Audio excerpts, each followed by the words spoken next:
We're here on 2,000 atmospheres for our second series of the day. Spawning in the bottom left, it's our red Terran player. Playing for Team Roddy. This is CuKu. And spawning in the top right, it's our blue Protoss player. Playing for Project Hive. This is PAPI.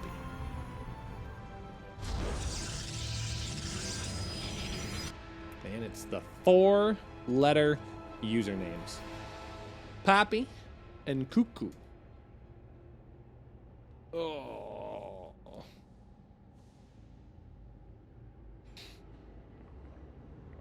So both sets of players have pretty distinct play styles, and I think I'm trying to calculate in my head what we could likely expect from both players. I've always seen PAPI as a rather stoic Protoss player. If you think about him in comparison to other Protoss players that we have in the Junior Championships, like Arog Fire, a Sly Crab, an Exo Striker, Orion, PAPI probably has the most macro-oriented style of play, which could work out well for him. I mean, if he has really good defense at the beginning and the mid game, he can easily take games into the later stages, play out a nice long form macro game, maybe get himself a nice little ground death ball, or go into, oh, God forbid, Sky Toss. Ugh. Oh. Ugh. But PAPI's very well controlled in that matter.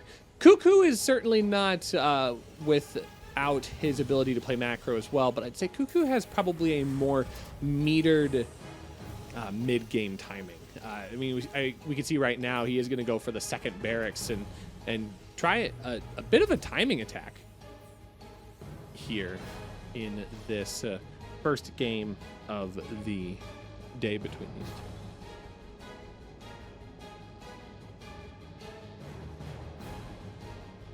So the question will just be how each player reacts to each other. Seems like CuKu is going to try and do his own thing at this point. So, third base already in production here as well. PAPI going to go for a pretty standard opening with Blink Stalkers. That could lead into a pretty strong timing as well, because he is going to chrono that out, so he is valuing the timing with this. But you have to imagine that CuKu, being on Team Roddy, is going to have lots and lots of good opportunity to practice against good Protoss players. Heck, you can just play against the team owner. What a good way to practice, right? Okay, a third barrack's going to come in alongside this. There's no factory, there's no starport just yet, so this is just going to be large amounts of stim marines moving across the map. This could be a pretty strong timing attack if CuKu wants to take advantage of it.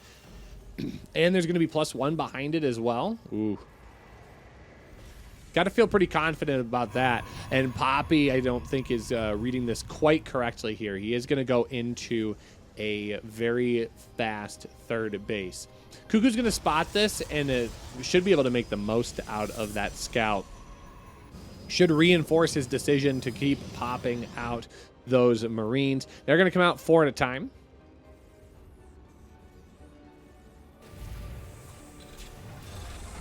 Yeah, what's up, Penathan? Quick question, what's the best website to look up current top player rankings? If you're talking about Alpha X Junior Championships, you could use !AXJC in the chat to learn more about all of the players here. But in general, I would recommend aligulac.com. Okay, now we finally do see the factory coming down here. But it is going to be well after the incoming upgrades are available for CuKu.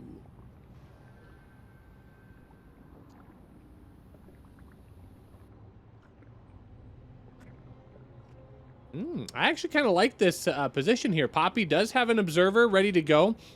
Blink up into the main base could be possible, but these Marines have stayed relatively comfortable parking right at that forward ramp, threatening a scan and a kill here. And I think it still possibly could happen. Big scan could go down right there if CuKu was brave, but not utilizing that just yet, especially since those stalkers aren't in position. This is going to be a good push potential here. Good stim forward. He only stims half of the army as well. This is a great position. Very, very comfortable timing with the army here.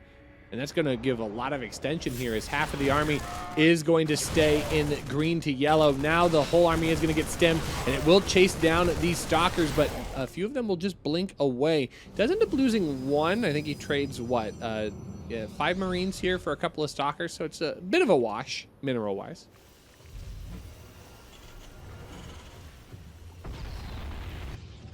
But so far, CuKu matching PAPI blow for blow. PAPI is very comfortable, though, on his 3-base economy. Look at that worker count, 67 to 56.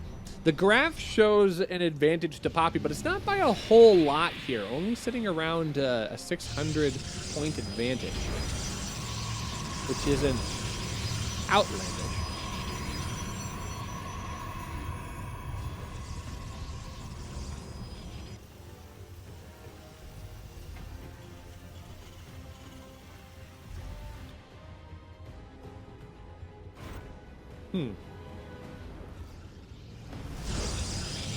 It's kind of that metered playstyle that I was talking about with PAPI. PAPI just building up a standard 4-base expansion right here. Not doing anything too terribly crazy. He has Size Storm available now as an upgrade, so that's going to be a potent part of his army. That 3rd base getting brought in as well. I think CuKu will start taking advantage of the army advantage that he has. 80 to 52 is a big exchange. Even with Storm playing down almost 40 supply is very, very crucial. But here come those zealots. That's going to be a bit of a better fight for PAPI as he warps in on the home front. Robotics Bay going to come in. I imagine that's going to be Colossus. Oh, that's a big drop here in that main base. Artosis pylons are kind of exposed here. A giant storm onto that bio. That's going to clean up most everything. All of those units get softened up as well. The medevacs are going to have to take off. There are a few mines that are left behind, which will be good. But wow, a lot of this army gets picked off, and this ends up being a bit of an exchange that doesn't go super great. But right now, it seems like CuKu does anchor down a little bit of an economic advantage. Wrestles back a little bit, but keeping it towards the center is not a terrible spot as well. More storms are going to get onto that army. Mines get a pretty decent display there as well, but it is a delayed reaction here on the right side of the map. There really isn't that much going on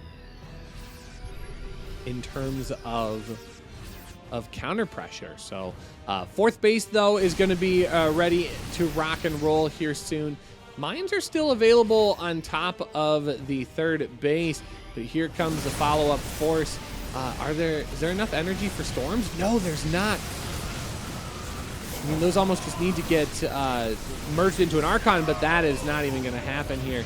Pretty decent exchange, picking off a few of those high-value targets. And CuKu starting to win the war of attrition here on these exchanges. Concussion shells making it very difficult for these stalkers to get away. Even when they are able to blink, it's still a difficult task. Now, Ghost Academy is already done. There are plenty of ghosts streaming out of these barracks. That's going to aid in the assault of these different bases, especially against high-value targets like those Colossi. Immediately one getting picked off. Giant warp in happening here at that 4th base location. I'm surprised that the army over at the third hasn't been brought in just yet, but these medevac have to be very, very careful. Rather low at this point. Another command center is being built. It's unclear how that's going to be utilized. Mines are going to get some good mine shots off, and that provides a good amount of cover here for the retreat. Now, all of those mines will get cleaned up, but CuKu equalizes the count here. An even army and also an even worker count. The income advantage is still a little bit in PAPI's territory here, but look at this giant depot wall. Good storm onto the bio, softens it up once again. This is a bit of a scary moment for CuKu. He has to try and anchor this down. The bio's going to come in on the south side and try to defend at the ramp, letting those ghosts run forward here to get some good EMPs. Try to get some snipes off, but not going to happen just yet. The observer will make sure that those cloaks never go off. But cloak's not even researched at this point, so those ghosts will have nothing to do with cloak. A couple of very valuable units get picked off here, and that ends up being a tactical recall back home. So now it's going to be CuKu trying to get out to that 5th base location. We don't have a 5th nexus on the way just yet.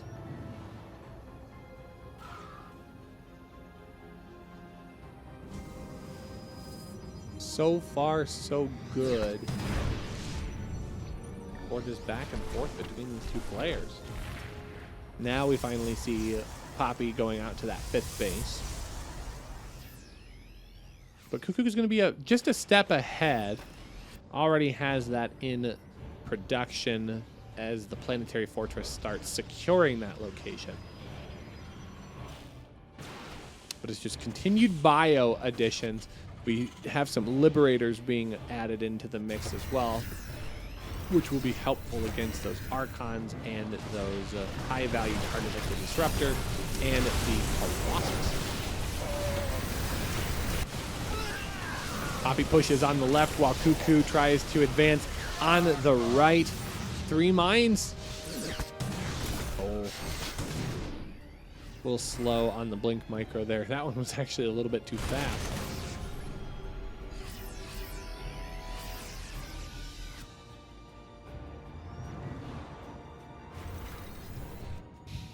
It's kind of hard to determine who's actually got the advantage here. Both players kind of hovering around a similar army size, not really taking any major advantages one way or the other.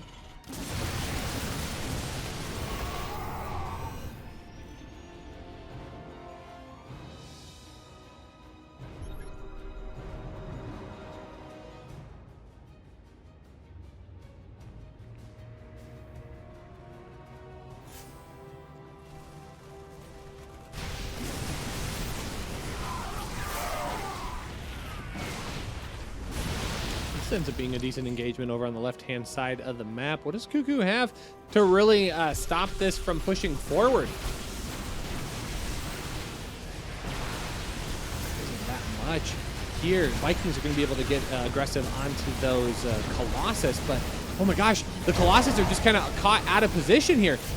Good concave, but I think all of CuKu's units were so desperately trying to avoid big disruptor shots as well. Not seeing any follow-up damage in different parts of the map. This 5th base has been secured once again. This army is in an okay position, but look at the bank of PAPI. PAPI rocking 3K minerals, 2K gas.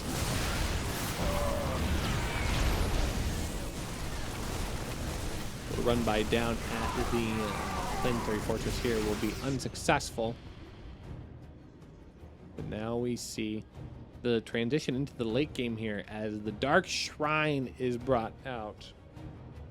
Dark Shrine, not just for when you feel behind, but for all stages of StarCraft II playing.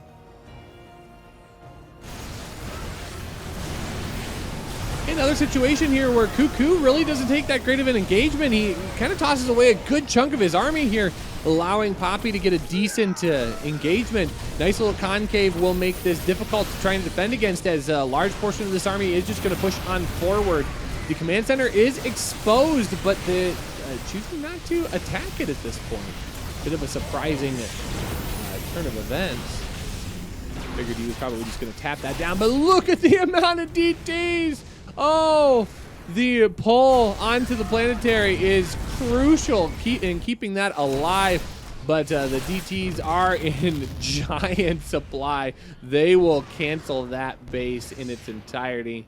One DT still trying to position itself into better engagement.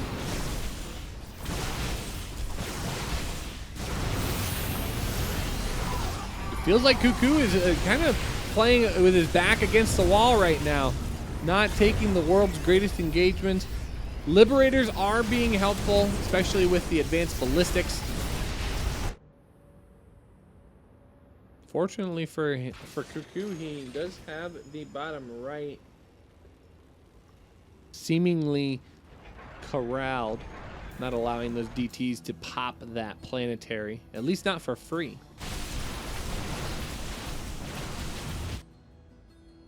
But again, this is the difference where PAPI is playing with a sizable bank, and CuKu seems to be trying to get as much done as possible. Workers have been pulled off of the mineral line there. Oh, a giant blink onto that setup makes that planetary poof disappear. 11 workers end up going down behind it as well, and PAPI slowly working away at his opponent. I talked at the beginning of the game that PAPI was a player that could comfortably play a macro game and go into the late stages of a PvT, and this is exactly what I expected to see. PAPI playing very, very confidently here in map number 1. Those DTs once again. They're going to shut down that base. This is a nice little wedge. This bio going to try and push forward a little bit to pressure the base, but that ends up losing all of the liberators as well. This army might actually be able to engage. A giant blink forward could get on top of those medevacs that are now over boosted. Oh, I'm surprised they didn't just blink forward. I figured there was going to be more than enough there. DT's trying to get more damage done there at that third base location. Giant blink forward to pick off the remainder of this bio. It is going to have to be evacuated at this point. The DTs are going to find extended damage. Oh my gosh, all of those SCVs are going to fall. A great scan tries to keep these DTs in line. Is it going to be able to weasel out? It will for now. It's hard to keep track of all of the incoming damage, but I think PAPI has finally mastered this engagement here. Giant storms down onto that bio as he continues to inflict more and more damage. But look at this, CuKu evens up the supply, 149 to 156. He takes a bit of an economic lead, but it's coming at the cost of some workers. There's a few workers that he can afford to lose, and that won't be game ending for him. But both players seem to be teetering on the edge between victory and defeat. What a great game number 1. DTs are actually split up between the bases. So PAPI going to try and take the advantage of the chaos here. So many of these units causing so many problems.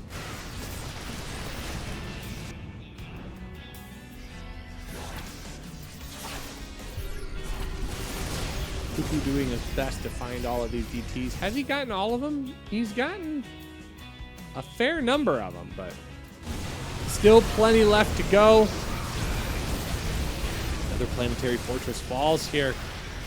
This is not going to be a final stand for PAPI, but every base that goes down, giant storm onto that bio, every base that gets picked off, it puts CuKu further and further in debt. Look at that advantage, 2,500. That is a ton of economic disparity here for our blue Protoss player. He's got to be feeling really good. He's going to bleed his opponent dry, and it seems like he already has. The Zealot run-bys have begun. And suddenly I think this is going to start looking worse and worse for our red Terran player, especially as more of these SCVs get picked off. Oh, barracks are going to get whittled down here. Ah, this barrack's actually going to just burn down. That is going to get burnt down before another ghost is able to pick out of that location home. It's starting to look worse and worse. PAPI still working off of an insane bank. CuKu has almost nothing. He's running on fumes. And every storm, every burnt building is CuKu pushed 1 foot further into the grave.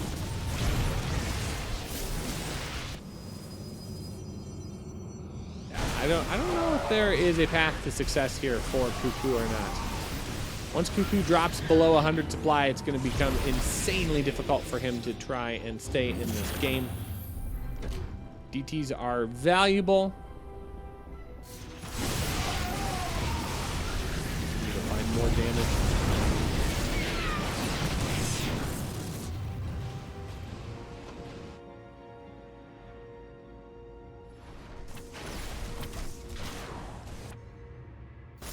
This is going to be a crucial game number 1 here. 22 minutes.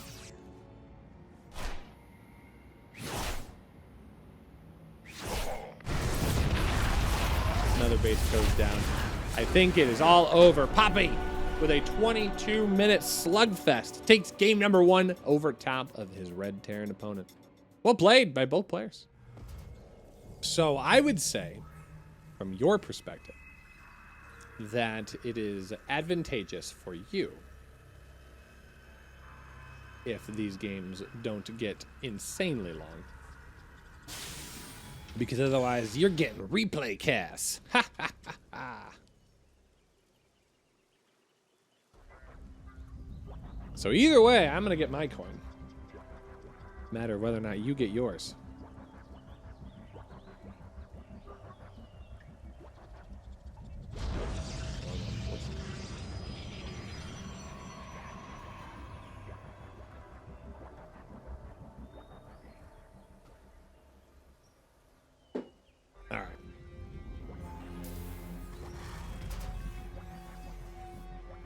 So right now, CuKu doing a little bit of cheeky play here, and I think that's probably the right choice for CuKu. Gonna proxy that factory, more than likely also proxying the starport to give himself a little bit of a Hellion drop. But I think PAPI could potentially be prepared for it. He's gonna go for the early Twilight Council once again. I think it would be totally reasonable to expect PAPI to do his Blink Stalker timing for game number 2 as well. It really just keeps him protected on all fronts. If he wants to get aggressive with it, cool. You can push out across the map with an observer and go apply a lot of pressure, especially in this map where you've got a ton of space down below the main. You just leap on up. You can stay defensive with him back at home in case there ends up being one of these proxied shenanigans coming across. Really a jack of all trades build.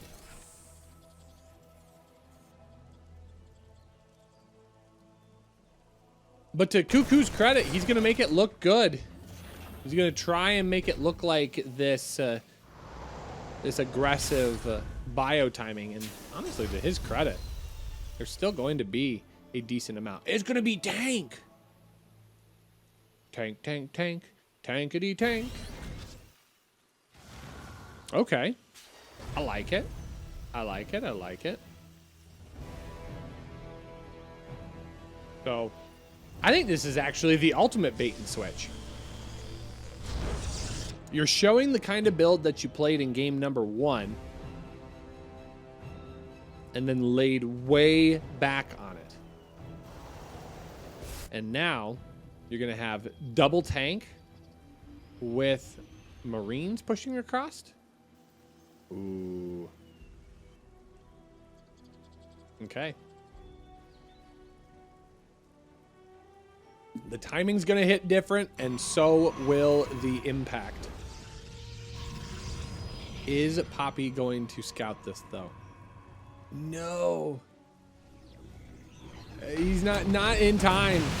Not going to see it in time. So I think these tanks are going to be able to get the positioning that they need. PAPI, though, has a pretty decent hold so far, but won't be able to hold this ramp. The ramp is forfeit at this point, and that means the robotics facility is gone. 2 of the warp gates are gone. In fact, that's all of his... Okay, no, there's 2 more warp gates here. But the robotics facility is a huge loss at this point. Yep, probes get pulled off of the line. This is a big moment. PAPI's got to try and blink on top of this. He gets one of the tanks on the backside, but the SCVs are going to be the repairs of the lifetime for these siege tanks, and 16 probes go down, and this bio is going to just stutter step forward. Oh, what a great game at number 2 timing here for CuKu. Picks up the warp prism. 19 of those probes end up going down. PAPI does not make his exchange, and there's still a tank with plenty of bio units on the opposite side of the map.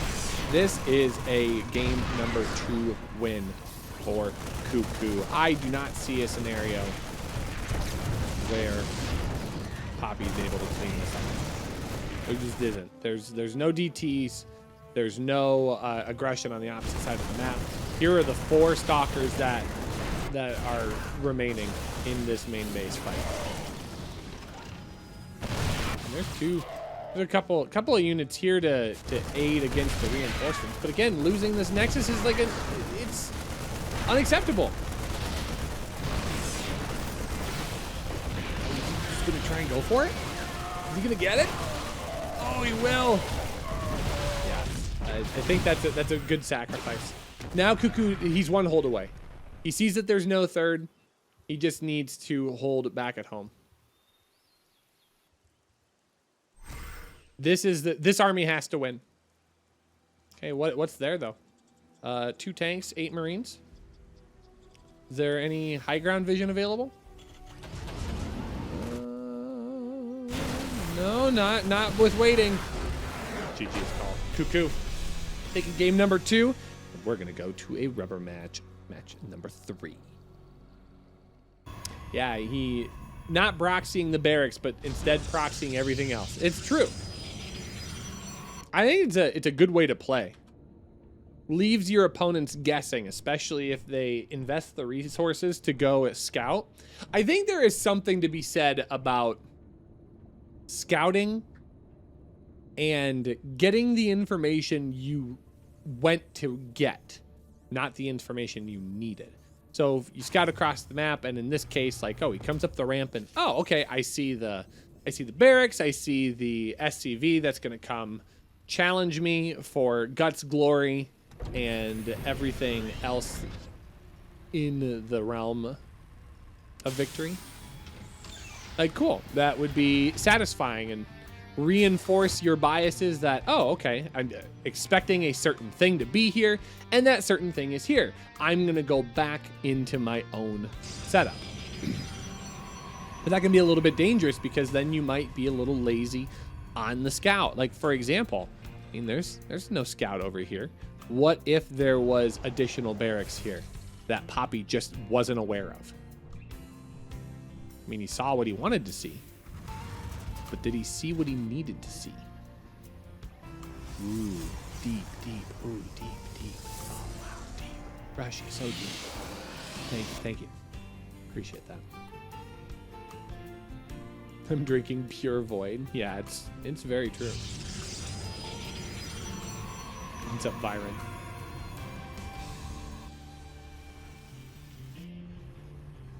All right, Twilight Council coming down once again. Are we getting the same build? Sort of. Gonna be another 2-1-1.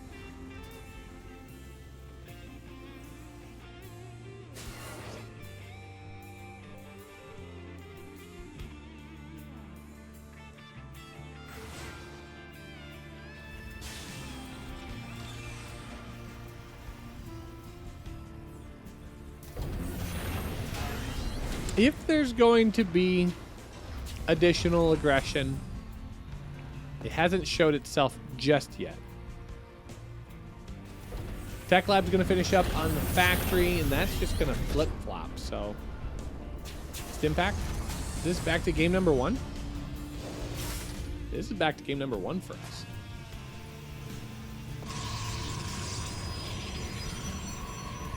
Now, this might be a bit more aggressive by PAPI here. I think this is what PAPI was trying to go for game number 2. He had a blink stalker timing in mind. Comes along with the robotics facility, might be able to take the observer. I actually think the observer play is probably not that bad. Of course, it's a bit more aggressive if you toss in something like a warp prism.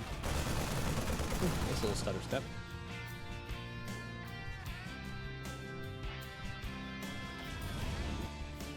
But I don't think PAPI's going to delay on that third base this time around. He should be able to get this out and rocking. There's no follow-up major aggression either. Okay, it is going to be observer play. I like it. I think it's totally fine.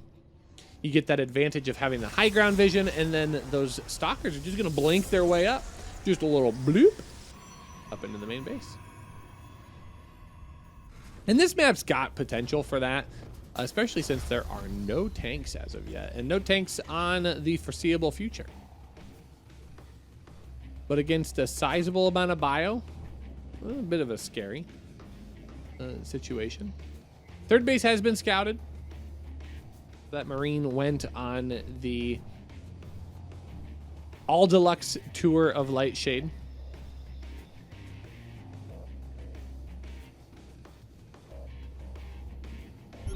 Good scan. So the observer is going to be out of play. It just sees a handful of Marines, not necessarily the giant bioforce.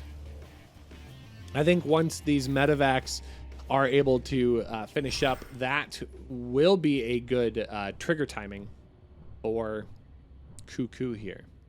Because again, I think the longer this game goes on, PAPI becomes a quicker favorite. Although PAPI's looking to try and make some interesting plays here himself. Another observer gets sniped out of the air, which is awesome for CuKu.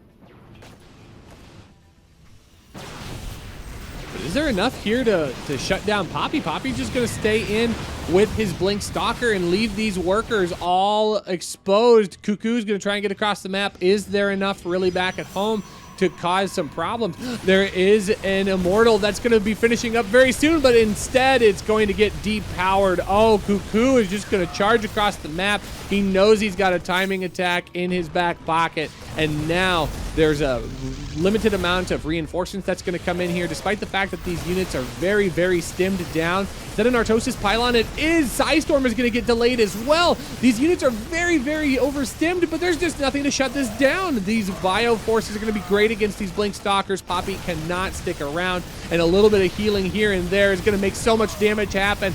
Double-digit kills. 30 probes have gone down so far, and CuKu with a disgusting timing here in game number 3 looks to try and close this out. I don't think he's going to be able to shut the game down just yet, but wow, 30 probe kills for a handful of units and 12 of his own SCVs. Incredible. It was a bold play that paid off for him. And now CuKu's going to be able to march across the map once again. He has a refreshed army.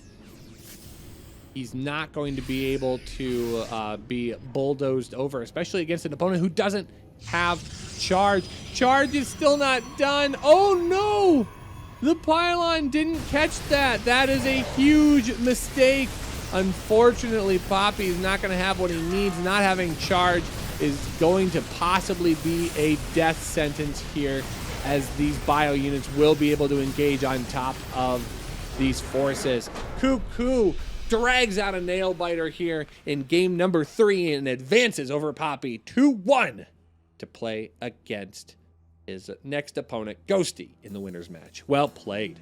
Hey everyone, thanks for watching. Make sure to click the subscribe button so you can catch more of my videos as they are released. If you want more Rushi content, feel free to find me on Twitch and Twitter. Thanks again, and see you in the next video.